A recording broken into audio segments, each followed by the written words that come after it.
My wife and I were excited about returning to Amanalco in March 2015 to present my book to the people there, hang out with our compadres in Buena Vista, and document changes since our last visit in 2010. This video narrates a visit to the community. We eagerly anticipated meeting both Miguel Osario, director of the new Millot Cultural Center, and Sergio Mendez, the young artist whose mural at the center graces the book's cover. These two young men were also instrumental in developing a new museum in Amanalco's main public building and had organized presentations about my book in both their community and the city of Texcoco. Driving a rental car from the airport to Amanalco, much of the landscape seemed unchanged, but a few things stood out. First was the new entrance art welcoming travelers into the community. As we passed into the heart of town, I began to notice stores highlighting an increased emphasis on the internet and flyers for my upcoming talk displayed on the fronts of buildings. I was amazed to see an increased public use of Amanalco's indigenous language printed on some stores, such as this enterprise advertising seeds in both Spanish as semillas and in Nahuatl as xinachtli. Another dramatic change was the greater daily use by children of Amanalco Central Plaza, updated in 2012. Here, children pouring out of the adjacent public school lingered to use the new playground equipment and consume sugary sweets. We turn once again to our home in Amanalco, greeted by two of the residential grandchildren of our compadres. At Buena Vista, the newer building on the left was now complete for the brother of our compadre Juan Velasquez, housing his small family and their aging mother Concha. In the original house, a second story was being added for Juan and his wife, along with their 21-year-old unmarried daughter. The lower level housed their son Gordo, his wife, and their two young children.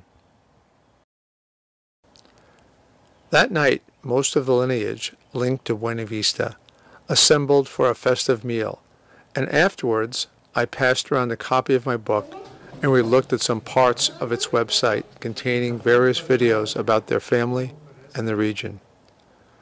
Before the night was over, we had a visit from Miguel Osario, and we discussed the presentation of my book to the community, taking place the next day.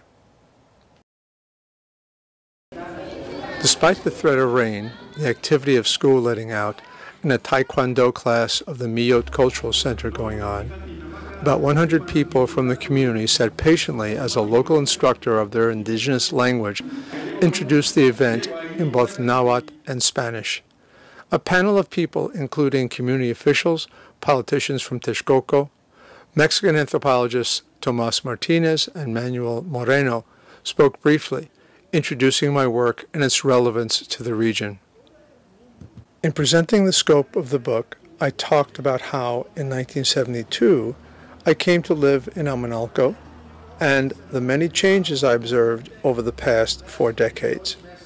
I then read from a Spanish translation of Chapter 4, dealing with some comical aspects of my first day in Amanalco, trying to explain to community leaders why, as an anthropology graduate student, I wanted to live in their village.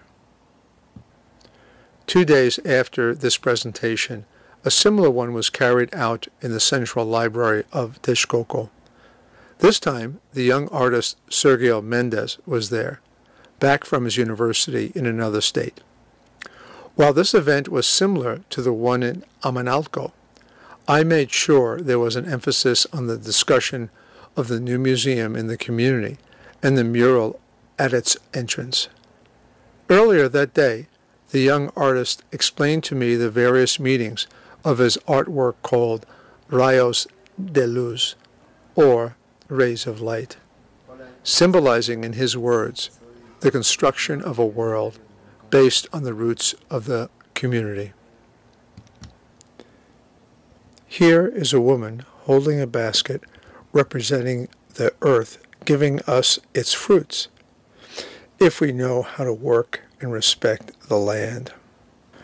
We have here a young couple who have made a life commitment to each other, and they are set in a chiquihuite basket and surrounded by symbolic flowers, which represents the family's acceptance of their relationship.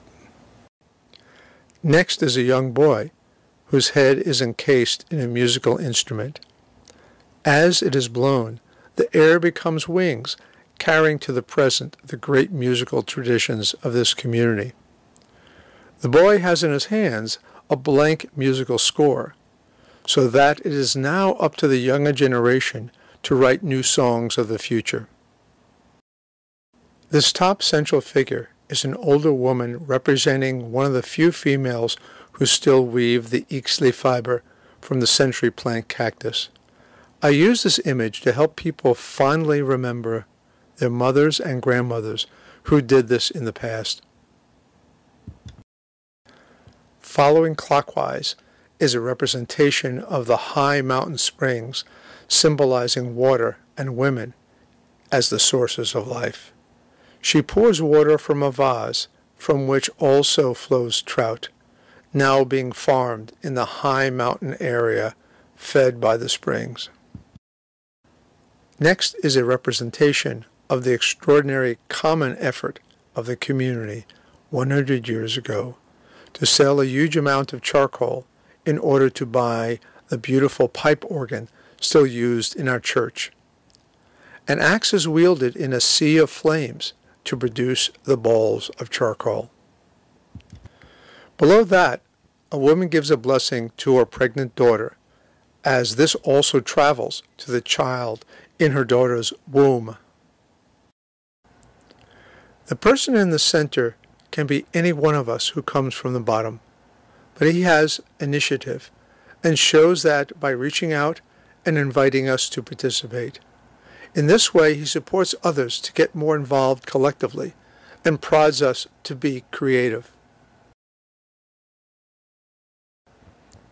Finally, the central character toward the bottom molds the world to form it, so we can see it and it gives it to us.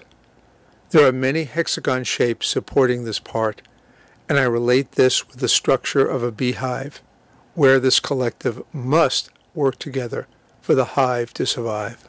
This beautiful mural links the panels created in a collaboration with young children in the community and stretches along walls depicting scenes of the plaza, children doing art and at school, a magical tree producing music, a local band, waterways, high mountains, and the traditional work of campesino grandparents. The art leads to the entrance of a new space called Museum of Nahuatl Men, Women, and Children of San Jeronimo Amanalco. At its entrance, my compadre Juan Velasquez checks out a panel of my photos from the early 1970s when I first lived in his parents' house.